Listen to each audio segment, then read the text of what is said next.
بسم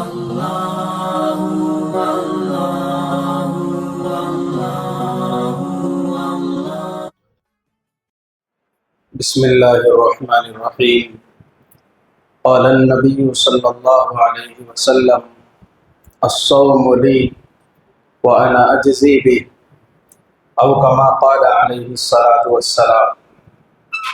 معزز حاضرین کرام، قابل قدر ماں اور بہنوں، اگر ہم اس بات پر غور کریں کہ روزہ کیا ہے تو ہمیں سمجھ میں آئے گا کہ مسلمانوں کے لیے بہت بڑی تربیت کی چیز، مسلمانوں کو، ایمان والوں کو بنانے اور نکھارنے والا عمل ہے۔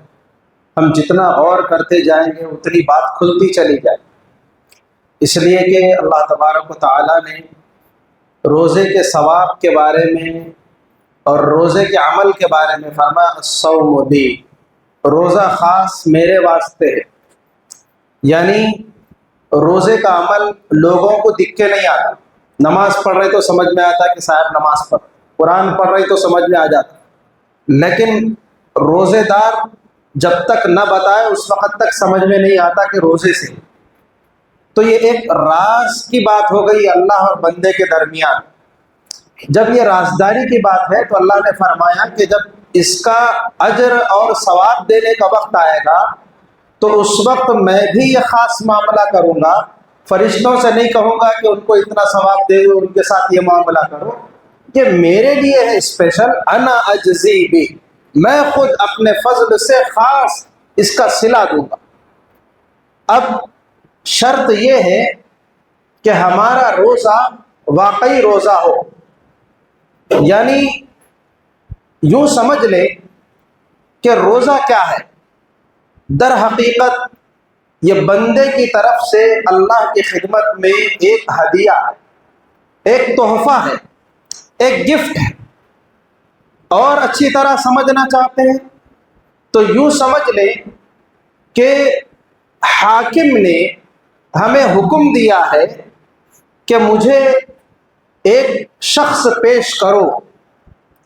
اب جب کسی بڑے آدمی کی طرف سے آرڈر آتا ہے کہ مجھے ہدیہ دو، تو اب لوگ ویسے بھی کسی کو ہدیہ دیتے ہیں تو سوچ کے دیتے ہیں کہ بھائی سامنے والا خوش ہونا چاہیے، یہ چیز ان کو پسند آنا چاہیے۔ حد تو یہ ہے کہ پھول ایک خوبصورت مہکدار چیز ہے، پھول کا تحفہ بھی دیتے ہیں تو اسے بھی سجا کے دیتے ہیں تاکہ وہ بھی اور اچھا لگے، سامنے والوں کی نظر میں بھا جائے، دل خوش ہو جائے۔ تو اللہ جو ہمارے حاکم ہیں ان کو ہمارے کسی عمل کی ضرورت نہیں، انہوں نے ہم سے مطالبہ کیا ہے کہ مجھے روزے کا ہدیہ دو۔ اب روزے کو سمجھ لیجئے ایک انسان کے مانند کہ ہمیں روزانہ ایک روزہ اللہ کی خدمت میں بھیجنا ہے، یعنی ایک آدمی کو، ایک غلام کو پیش کرنا ہے اللہ کی بارگاہ۔ تو اب کیسے پیش کرو؟ تو خوبصورت، حسین، جمیل۔ تو اب وہ ہمارا ہدیہ روزے کا خوبصورت کیسے ہوگا؟ جب ہم روزے کو ڈیمیج کرنے سے بچیں گے، یعنی ہمارے پارٹس آف دا باڈی روزے کے روح کو سمجھیں گے اور روزے کے تقاضوں کے خلاف نہیں جائیں گے۔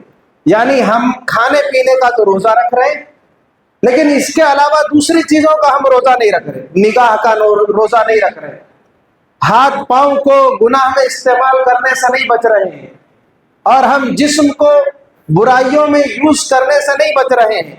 تو گویا کہ ہم اللہ کی بارگاہ میں ایسا روزہ پیش کر رہے ہیں کہ وہ لنگڑا ہے، اندھا ہے، لولا ہے، بہرا ہے، جلا ہوا ہے۔ کیا ہم میں سے کوئی اس بات کو پسند کرے گا کہ اللہ کی بارگاہ میں ایک تحفہ ہم دے رہے جلا ہوا، کٹا ہوا؟ اگر ہم سمجھ لیجئے کہ غیبت کر رہے ہیں تو ایسا غلام دے رہے ہیں جس کے پیٹ پہ چرپٹے پڑے ہوئے ہیں، اور غیبتیں سن رہے ہیں، گانے سن رہے ہیں، میوزک سن رہے ہیں تو کان کٹا غلام ہم دے رہے ہیں، اور آنکھ کا ہم غلط استعمال کر رہے ہیں تو ہم اندھا اور جس کے دیدے پھٹے ہوئے ہیں ایسے غلام کو ہم اللہ کی بارگاہ میں دے رہے ہیں۔ ارے ایسا تو قربانی میں بھی ایسا جانور دینے کی اجازت نہیں ہے۔ تو ہم اب اچھے خاصے ہو کر ہمارا روزہ برا اللہ کی بارگاہ میں کیوں پہنچے؟ کیا ہم اس کو پسند کریں گے؟ بالکل نہیں پسند کریں گے۔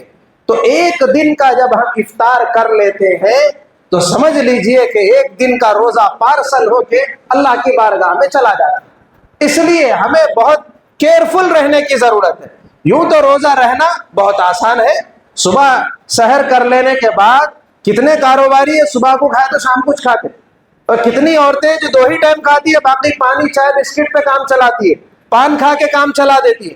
تو ٹائم کو تھوڑا سا تبدیل کر کے روزہ رہنا یہ کوئی خاص بات نہیں ہے، لیکن روزے کو اس کے کنڈیشنز کے ساتھ رہنا کہ روزہ چاہتا کیا ہے، ہماری تربیت چاہتا ہے کہ نگاہ کا غلط استعمال نہ ہو، خیالات کا غلط استعمال نہ ہو، ہاتھ پاؤں کا غلط استعمال نہ ہو، وقت کا غلط استعمال نہ ہو۔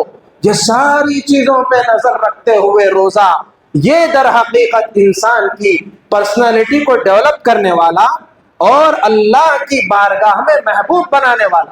ہم اپنے روزے کو خوبصورت بنائیں گے تو ہم اللہ کی نظر میں خوبصورت بن جائیں گے، ہم اللہ کے محبوب بن جائیں گے۔ اس لیے ہمیں اس طرف توجہ دینا ہے۔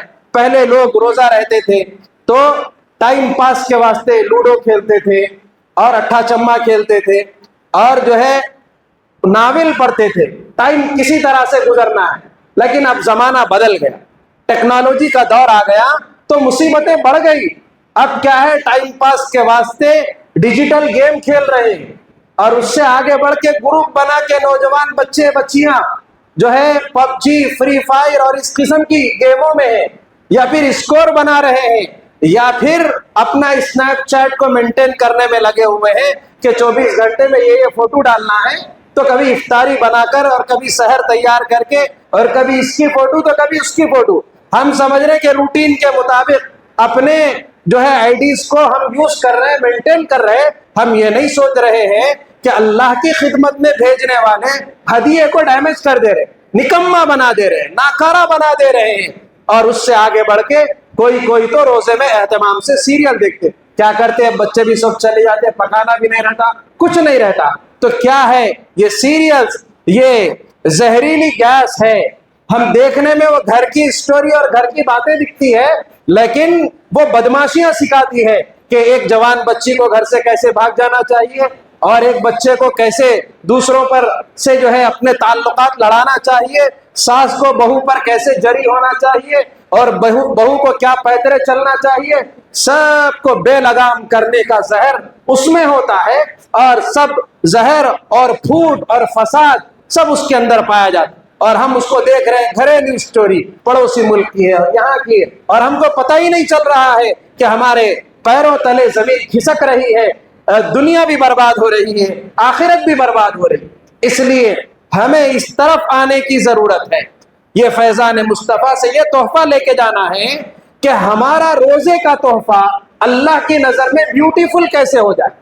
تو وہ ہوگا گناہوں سے بچنے سے، وہ ہوگا لغویات سے بچنے سے، وہ ہوگا فضول کاموں سے بچنے۔ اب اس سے بچنے کے لیے کیا کرنا ہے، اس پہ غور کیجئے۔ آپ کو 24 گھنٹے کا ٹائم دیا جاتا ہے، آئندہ آپ کے مشورے پہ غور کریں گے کہ آپ جو ہے کتنا اپنا ذہن چلا رہے ہیں کہ اپنے روزے کو محفوظ رکھنے کے لیے ایک مسلمان کو کتنا کیئرفل رہنا چاہیے، اور ہر طرح کی نامناسب باتوں سے بچنا۔ تو یہ بچنے کے لیے کیا کرنا ہے، بچنا بلکہ تو معلوم ہے، مگر بچنے کے واسطے پلاننگ کیا کرنا ہے، اس پر ہمیں غور کرنا ہے، اور آئندہ انشاءاللہ اس پر مذاکرہ ہوگا۔ حق تعالیٰ سے دعا ہے کہ اللہ پاک ہم تمام کو ان حقائق کو سمجھنے کی توفیق عطا فرمائے، کتاب و سنت کی روشنی میں زندگی گزارنے کی توفیق نصیب فرمائے۔ وآخر دعوانا الحمد للہ رب العالمین۔